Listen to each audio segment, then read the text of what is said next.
Alright, we need to talk about some electric Pokemon, okay? Electric types. This is a typing that a lot of people are not the biggest fan of, to say the least. But it's a typing that I am a big fan of. So I'm excited. Let's give it a shot. Let's see who the average electric type Pokemon are. And to me, it doesn't get more average than Magneton. This thing is quite simply a very annoying Pokemon typing to deal with. But then it ends there. It ends there. There is nothing more to it than that. Great typing. Nothing else to say. Because it has nothing really going for it beyond that. That's why it got an evolution in Sinnoh. Gen 2? Man, these are actually all really good. This makes me sad because, like, I think Lanturn is actually a good Pokemon. I don't think it's an average Pokemon. I know that there are people that would think otherwise, but I legitimately don't think he's an average Pokemon. But when you look at this list, this is too good. This is a legendary. And I'm not going to pick a baby Pokemon because it's worse than that. So it's like, okay, I guess Lanturn's the answer. It makes me sad, but it is what it is. Oh, great. Oh, great. Okay, well, the answer is actually Plusle. Not Minun. The thing with Minun is that it's actually probably the worst of this list, specifically because it's not as strong as Plusle.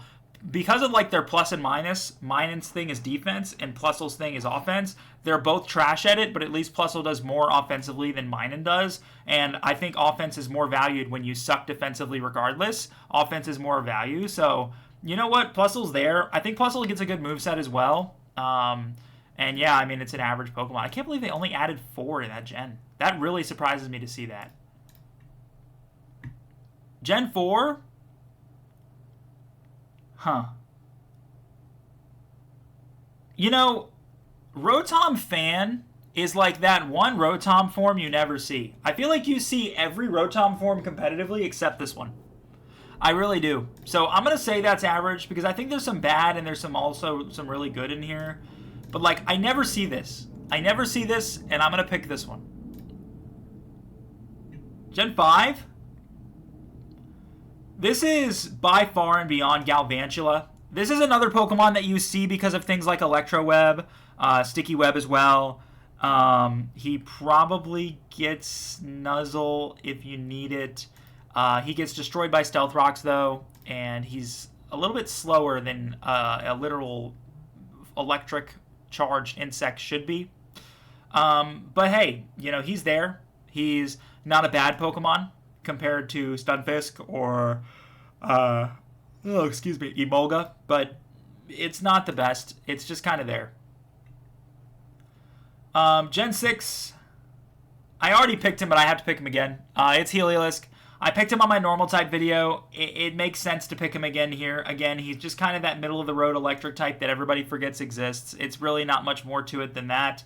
It's kind of in an obscure spot in the game where you probably already have an electric type. If not, you don't need one anymore.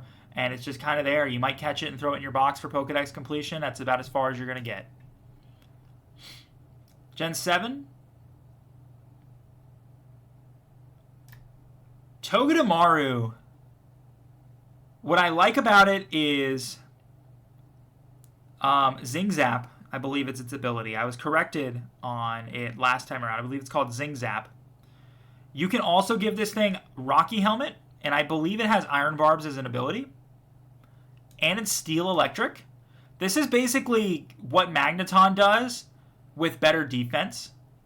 And so, with that being said, it's better than I think people think it is. It's certainly not the best. It's certainly not the worst. There's some bad ones in this list too. And that's where you get the law of averages, right? The law of averages? Isaac Newton talking here, clearly. Moving on. So for Gen 8, this is actually terrible, this list. This is hard, man. This is hard. Because I actually think a lot of these Pokemon are really good. I don't think a lot of these Pokemon are bad whatsoever. I guess the answer is Toxtricity because I think that Boltund is better. But Toxtricity is also good. Morpeko is trash. These are really good. Okay, here we are. Moving on. Yeah. Bellibolt, though. Let's talk about Bellibolt here for Gen 9. Bellibolt is actually really, really underrated. Electromorphosis is a great move. I think it's really, really strong. I think they missed out an opportunity to make this thing part water because it looks like a frog of some sort, but I don't mind the fact that it's pure electric. I do think it does remove some potential weaknesses as well, so I'm not too mad about that. But I think Bellibolt's actually really, really good. And it's just not Palmot to me. It's not Kilowattrel. There were a lot of great electric types introduced, including the Paradox Pokemon in Gen 9. And Bellibolt's just kind of there by comparison. You see Tadbulb and you really don't think to yourself, oh, I'm going to catch that, you know? And it turns into this. And even if you catch it, you're probably thinking, oh, it'll turn into like a Gyarados or something. And then you get this and you're not happy. You know what I mean? But I do think Bellibolt's really, really fun. Most not underrated. Average Pokemon?